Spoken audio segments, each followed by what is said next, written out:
오늘 이사야 26장 1절부터 7절까지 말씀을 같이 보았습니다. 이사야 26장 1절부터 7절까지 말씀에서 우리가 3절의 말씀에 보면 주께서 심지가 견고한 자를 평강하고 평강하도록 지키시리니 이는 그가 주를 신뢰함이니이다. 이런 이야기가 나옵니다. 여기서 보면 그 심지가 견고하다라는 말이 있는데요. 그 심지가 견고하다는 말은 우리가 어떤 목적을 가지고 있다, 또는 결심을 가지고 있다, 이런 사람들 있잖아요.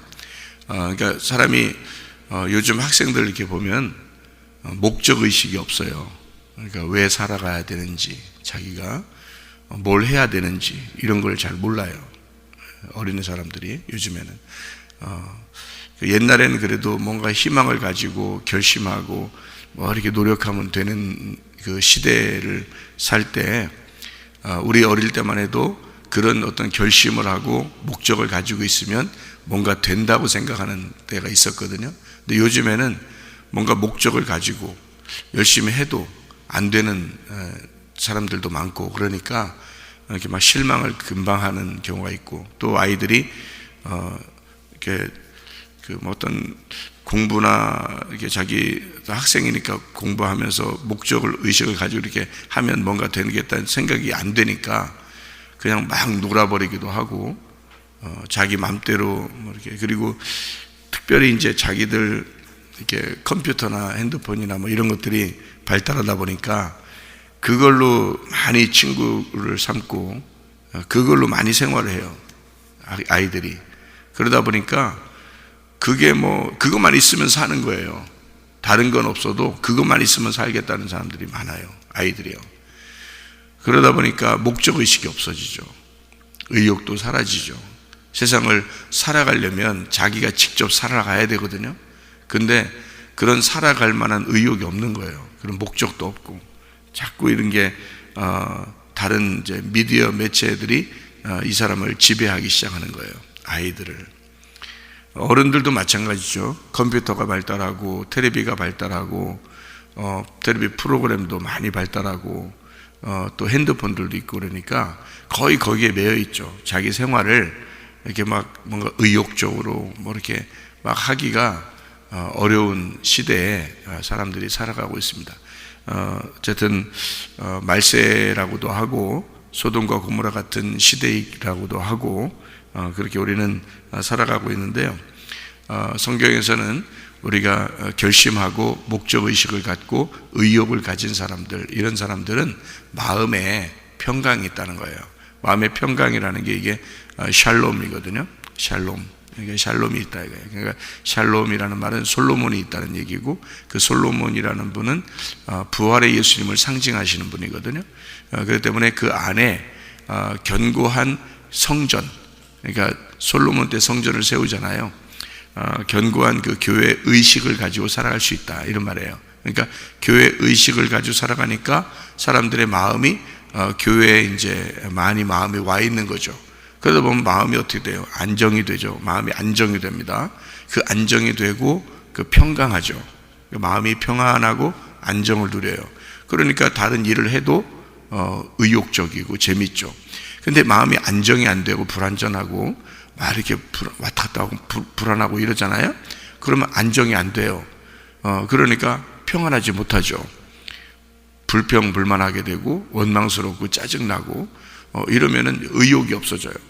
이 세상에 대해서 의욕이 없어지고 자꾸 자기가 우울해지고 뭐 이렇게 되죠. 그러다 보면 세상 살만한 마음이 안 생겨요. 그런데 마음이 심지가 견고하고 뭔가 목적의식도 있고 의욕도 있고 뭔가 결심하게 되고, 이런 사람들은 마음의 평강이 오니까 다른 일을 해도 의욕적이란 말이죠. 마음에 평안하고 그러니까 재밌고, 그러니까 인생을 한 번 딱 사는 인생이거든요, 우리가. 그런데 평안하게 행복하게 즐겁게 사는 사람도 있고, 어떤 사람은 불안하고 짜증나고 원망스럽고 어쩔 수 없이 살아가는 인생도 있다는 얘기입니다. 뭐하러 인생을 그렇게 살아요? 한 번 인생 딱 사는 건데 어차피 우리는 이렇게 살아도 한평생, 저렇게 살아도 한평생이에요. 딱 우리가 살아가는 인생은 내가 결정하는 데에 따라서, 내가 선택하는 데에 따라서 살게 돼 있거든요. 자, 어떤 사람이 내가 기독교를 선택했어. 그러면 기독교로 사는 거예요. 어떤 사람이 불교를 선택했어요. 그럼 불교를 사는 거예요. 그 사람은. 어떤 사람이 하나님을 선택했어요. 그럼 하나님을 사는 거고, 어떤 사람이 부처님을 선택했어요. 그럼 부처님대로 사는 거예요. 그러니까 사람이 무엇을 선택하느냐에 따라서 그렇게 사는 거예요. 아, 내가 한번 의욕적으로 잘 살아보리라. 그렇게 한 사람은 의욕적으로 살게 돼 있어요. 아, 나 이 세상 살아서 뭐해? 뭐 우울해, 힘들어. 나는 왜 이렇게 꼭 이렇게 살 수밖에 없지? 그럼 그렇게 인생을 사는 거예요. 그걸 선택해 버렸으니까. 그러니까 사람이 자기가 선택한 거에 따라서 그렇게 살아가게 돼 있어요. 그걸 뭐라면 운명이라고 그래요. 운명.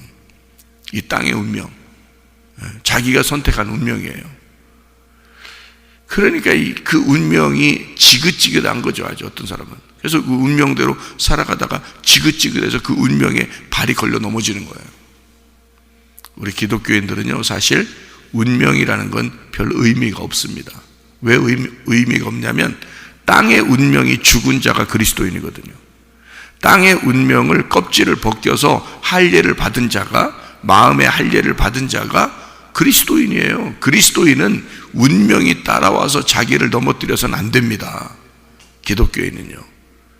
원래 그렇게 생겨나서 그렇게 태어난 팔자들이 있어요.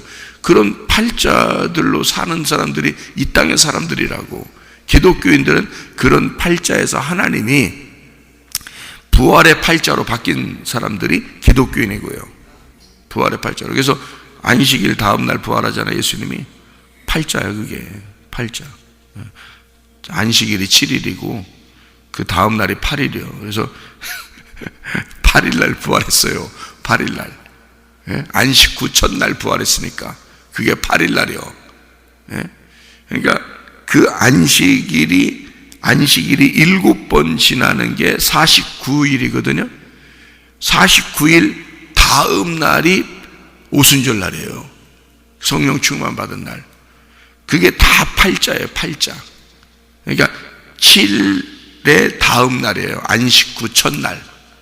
그게 다 8이라는 숫자예요. 노아 홍수 때 몇 명 구원받았다고요? 8명 구원받아. 이거 성경이 그냥 우연히 쓴 줄 알아요? 아니에요. 예수님 부활을 우연히 그냥 야 안식 후 첫날 부활했다 그래요. 이러면서 그냥 쓰고 그런 거겠어요? 아니에요. 성경의 팔자라고 하는 건 대단합니다.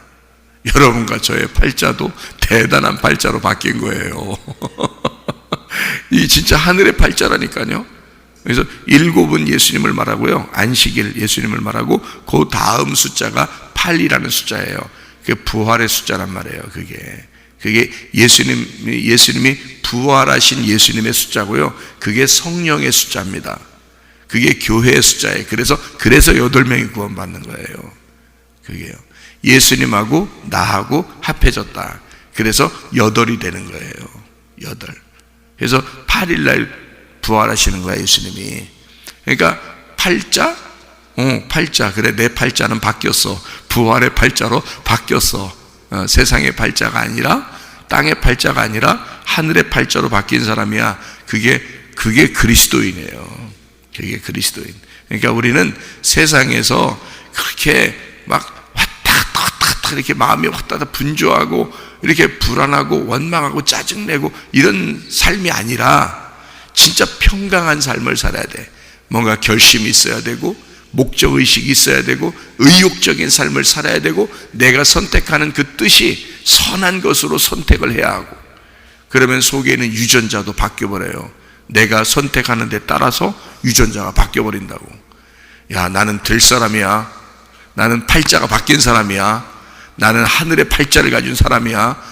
나는 목적이 있어. 하나님이 나를 살게 하는 것은 반드시 나에게 사명을 주시고 하나님이 나를 살게 하는 목적이 분명히 있어. 나는 살아갈 의욕이 있어. 나는 살아야 돼. 하나님께서 나를 살려주는 이유가 있는 거야. 이런 사람은요, 속에 유전자가 바뀌어버립니다. 좋은 유전자로 바뀌어버려요. 그래서 건강을 다시 되찾게 됩니다. 이 사람들은. 그런데 난 안 돼. 나는 땅의 팔자가 원래 그려. 내가 이런 사람 만났어. 내가 저런 사람 만났어. 난 여기 가도 난 안 된다 그려. 저기 가도 안 된다 그려. 내가 생각해봐도 난 안 될 사람이요. 계속 이런 식으로 생각하고 짜증내고 원망하고 그러잖아요. 팔자가 그려. 그래서 유전자가 그쪽으로 변해버립니다. 유전자들이 생각을 해. 우리 주인이 죽고 싶은가 보다. 그래서 유전자들이 죽는 쪽으로 자꾸 바뀌어버리는 거예요. 그래서 몸이 점점 더 망가집니다. 진짜예요. 이건 의사가 하는 얘기야. 유전학 전공한 의사가 하는 얘기예요. 그러니까 유전자는 내 뜻에 의해서 반응한다 이거지. 내가 무엇을 선택하느냐, 무슨 생각을 하느냐에 따라서 유전자는 바뀐다는 겁니다. 좋은 유전자로. 그러면 유전자가 바뀌면요, 이게 면역성이 강해지는 겁니다. 그러면 속에 있는 병균들을 잡아먹는 거예요, 그게. 그래서 좋은 유전자로 바뀌어서 건강을 되찾게 되는 거거든요. 그래서 우리만 그런 게 아니라 예수 안 믿는 사람들도 나는 아플 사람이 아니야. 나는 반드시 일어난다. 나는 반드시 된다. 이런 사람이 있어요. 내가 만났거든요, 목욕탕에서. 진짜예요. 네, 그 사람을 봤어요. 근데 그 사람이 진짜 우리랑 똑같아졌어, 건강이. 근데 그 사람이 자기가 얘기를 해. 뭐라고 얘기하냐면 나한테 나는 나를 믿습니다 그러더라고요. 그래서 그게 무슨 말이냐고 내가 물어봤어요. 난 예수님 믿으라고 얘기했더니 그 사람이 자기는 자기를 믿는데, 그래서 무슨 얘기냐고 물어봤어요. 그랬더니 그 사람이 하는 말이 내가요 뇌졸중으로 쓰러졌거든요. 그래서 팔 다리를 못 썼습니다. 팔 다리를 못 썼는데 자기가 나는 이렇게 쓰러질 사람이 아닌데 내가 왜 쓰러졌을까? 내가 왜 이렇게 몸이 안 움직일까? 그래서 이 사람은 특이하게 한쪽만 이렇게 된 게 아니라 다리가 양쪽 다 주저앉았대요. 그래서 못 써가지고 이게 누워 있었답니다, 이 사람이요. 근데 이 사람 생각에 왜 내가 이렇게 자꾸 누워 있어야만 하지? 나는 이거 아픈 사람이 아닌데, 아플 사람이 아닌데 왜 그러지? 그러면서 이 사람이 한쪽 팔 있잖아요. 팔을 가지고 힘이 있잖아요. 한쪽 팔은 힘이 없고 양쪽 다리가 힘이 없는 거예요. 그래서 주저앉아 있는데 이 사람이 한쪽 팔로 나는 일어난다. 난 일어나야 된다. 다리에다가 계속 나는 일어나야 돼. 그리고 난 걸어야 돼. 나 일어나야 돼. 내가 이 젊은 나이 이게 뭐야?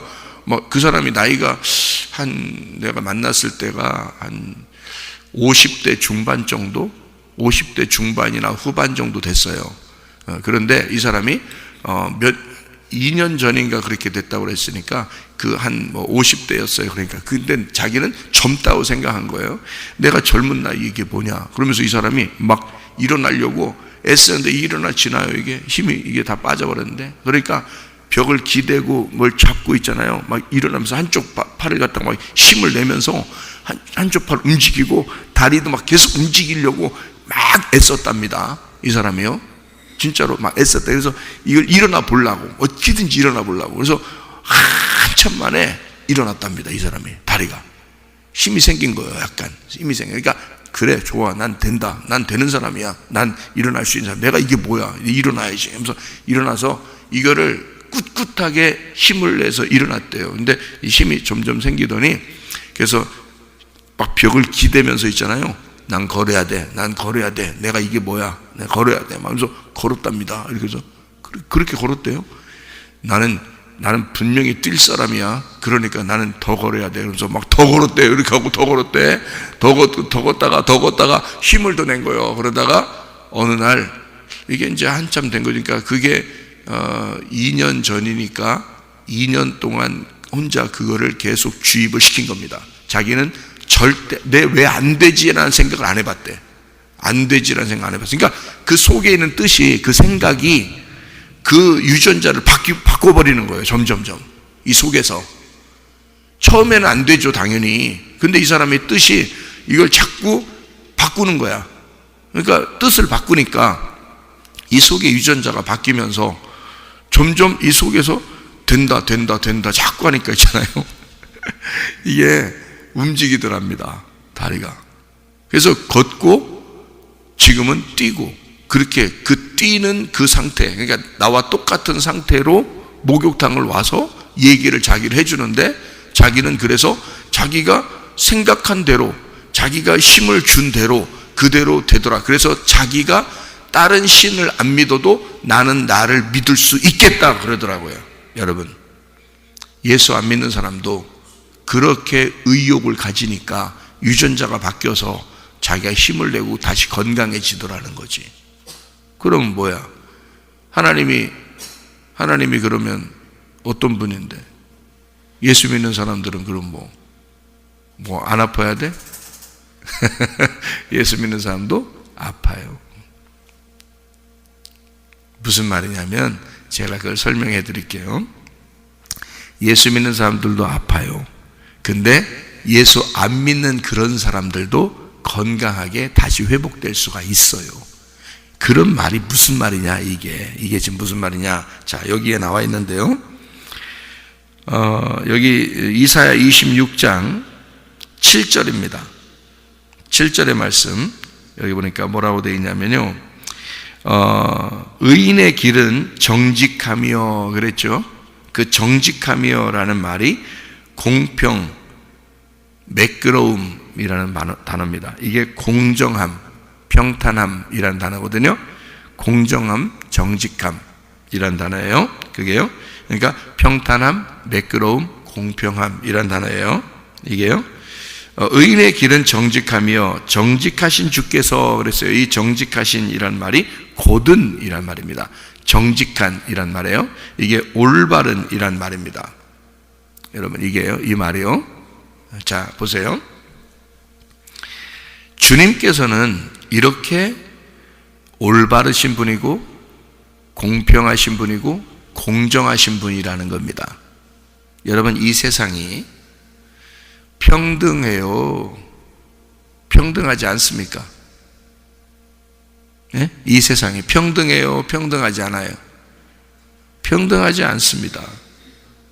불평등해요? 이 세상은 불평등한 거예요? 여러분, 태어나면서부터 평등하지 않습니다. 무슨 말인지 알아요? 태어나면서부터 평등하지 않아요. 여러분은 남자로 태어나고, 어떤 사람은 남자로 태어나고 싶었는데 여자로 태어나고, 어떤 사람은 또 여자로 태어나고 싶었는데 남자로 태어나고, 태어날 때부터 평등하지 않아요. 자, 태어날 때 어떤 사람은 부자 집에서 태어난 아이가 있어요. 생활 자체가 달라. 어떤 사람은 태어날 때 가난한 집에서 태어난 아이가 있어요. 평등합니까? 불평등하죠. 어떤 사람은 미국에 태어났어요. 나도 어릴 때는 우리나라가 가난했기 때문에, 내가 어릴 때는 우리나라가 가난했기 때문에 나는 내가 왜 미국에 태어나지 않았을까, 이런 생각이 있었어요. 미국 사람들을 보면 뭐 부자인 것 같고, 한국에 와서 뭐 도와준다고 막 오고, 선교사님들도 막 오고 그러니까 내가 어린 마음에, 우리 집에는 미국 사람들이 자주 왔거든요. 그러니까 내 어린 마음에 왜 우리는 미국에서 태어나지 않았을까, 나는 이런 생각도 해봤어요. 그러니까 태어날 때부터 어떤 사람은 한국에 태어나고, 어떤 사람은 아프리카에 태어나고, 어떤 사람은 미국에 태어나고, 태어날 때부터 불평등합니다. 평등하지 못해요. 근데 사람들이 야, 평등해야 돼 이런 말은 말도 안 되는 소리예요. 그러니까 말도 안 되는 소리를 사람들이 하는 거야. 다 불평등하거든요. 어차피 보세요. 어떤 사람이 나한테 문자가 왔어요. 뭐라고 문자가 왔냐면, 목사님, 여자예요. 여자가 문자가 왔어요. 너한테 문자. 목사님, 나는 정말 불행합니다. 나는 내 남편을 볼 때마다 불행합니다. 내 남편이 목사님이 사모님한테 해주는 것처럼 그렇게 해주는 그런 남편만 내가 만났으면 얼마나 행복했을까. 그러니까 목사님 같은 남편을 만났으면 내가 얼마나 행복했을까라고 나한테 문자가 왔어요. 어떤 여자분이. 그러니까 자기가 볼 때 목사님은 사모님 이야기를 잘 들어주고 사모님한테 얘기할 때 항상 부드럽게 얘기해주고 그 사모님 이야기를 존중해주고 뭐 그러는 것처럼 보인다 이거예요. 자기가 보니까, 옆에서 보니까. 근데 자기 남편은 그렇게 못한다는 거예요. 그런데 그러니까 그 남편이 목사님 같은 남편이었으면 참 좋겠다 이러는 거지. 생각해 보세요. 그래서 하나님 앞에 기도하세요. 그리고 성령 충만을 받으세요. 뭐 이렇게 대답해 줄 수밖에 없잖아요. 그죠? 자, 보세요. 이 사람이 자기 남편을 만난 게, 자, 목사님 같은 남편을 만났으면 좋겠는데 자기 남편 만났어. 평등해요? 불평등해요. 어차피 자기는 나하고 못 살아. 나는 사모님하고 살아야 돼. 자기는 그 남편하고 그렇게 자기를 윽박지르고 막 핀잔을 주고 자기한테 막 함부로 대하는 그런 남편하고 살아야 돼. 어차피 그게 불평등이야. 어차피 이 세상이야. 그게 세상은 그렇게 돼. 내가 사모님한테 잘해주는 남편이니까 그러면 그쪽 가서도 남편 해야 돼? 안 되잖아. 그거는 어차피 이 세상은 다 불평등한 거라고요. 태어날 때부터 남자 여자로 태어나고, 태어날 때부터 부자 가난한 사람으로 태어나고, 태어날 때부터 아프리카 미국 한국 이렇게 나누어져서 태어나고, 또 만나도 이런 사람 만나고 저런 사람 만나서 그렇게 불평등하게 살게 돼 있는 거예요. 이 땅에는. 무슨 말인지 알죠? 어떤 사람 태어날 때부터 머리 좋은 아이가 있어요. 머리 좋은 아이가. 그 공부 어떻게 따라가요? 그런 아이들. 태어날 때부터 머리가 안 좋은 아이가 있어요. 태어날 때부터 질병을 가진 자도 있고요. 태어날 때부터 건강한 아이도 있고요. 그죠? 다 불평등합니다. 평등한 건 없어요. 이 땅에서는 평등이라는 건 없어요. 근데 하나님 뭐라 그러냐? 우리 보고 하나님은 공평하시다 그러잖아. 평등이 아니라 공평하시다 그러잖아요. 공평하시다는 말이 뭔지 알아요? 올바르단 말이에요. 정직하단 말이에요. 하나님은 공정하단 말이에요. 그러니까 공정하시고 의로우신 분이니까 그렇게 불평등한 모든 사람들을 하나님은 평등하게 만들어내는 게 아니라, 그 사람들을 평등하게 만들어내는 게 아니라 하나님이 공정하게 대하신다는 거예요.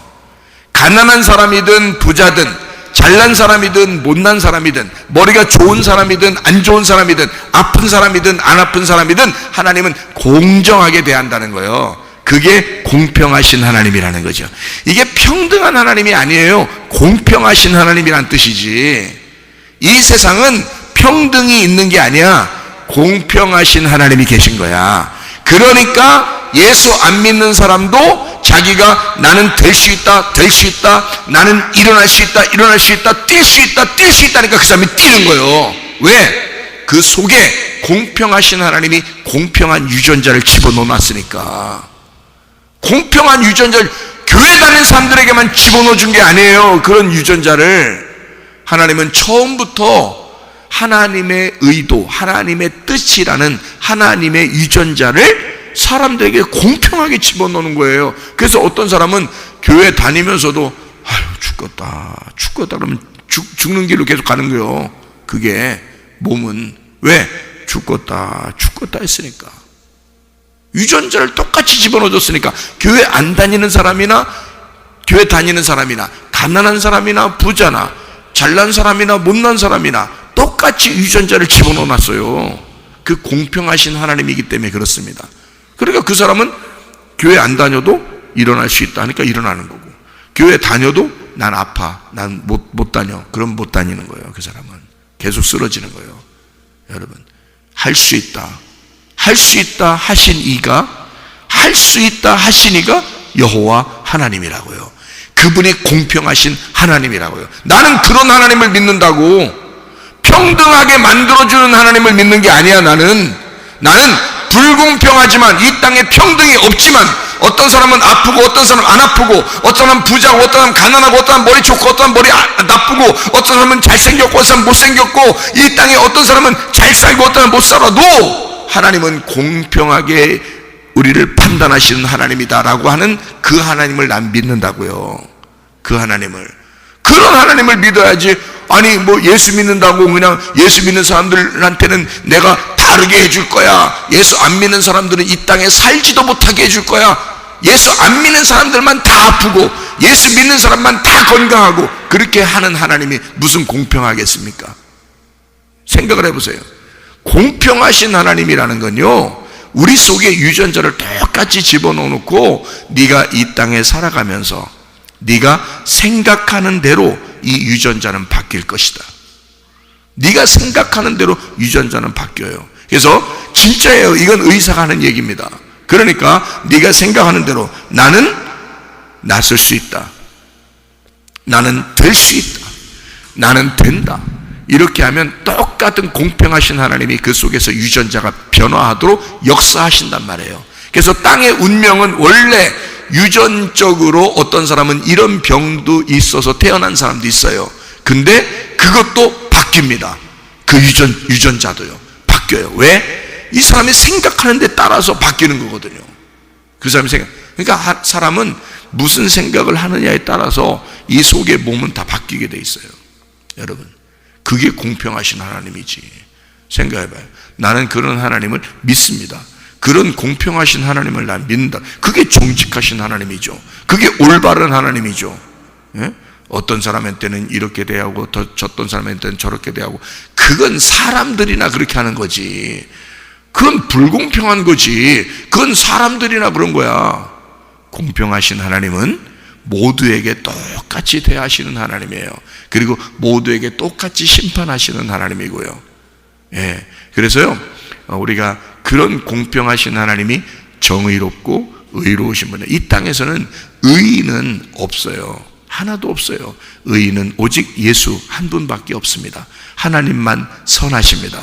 그분만 정직하시고 하나님만 올바르시고 하나님만 평탄하게 하시고 매끄러우신 분이고 하나님만 공평하신 하나님이기 때문이에요. 누구도 변명할 수 없도록, 누구도 핑계할 수 없도록 하나님이 공평하신 하나님이시라고요. 그런 하나님이 심판하는 게 얼마나 공정하십니까? 그런 하나님이 우리를 심판해 주신다는 거예요. 예. 그러면 우리는 그분 앞에서 심판을 받을 만한 의욕이 있죠. 자격이 있죠.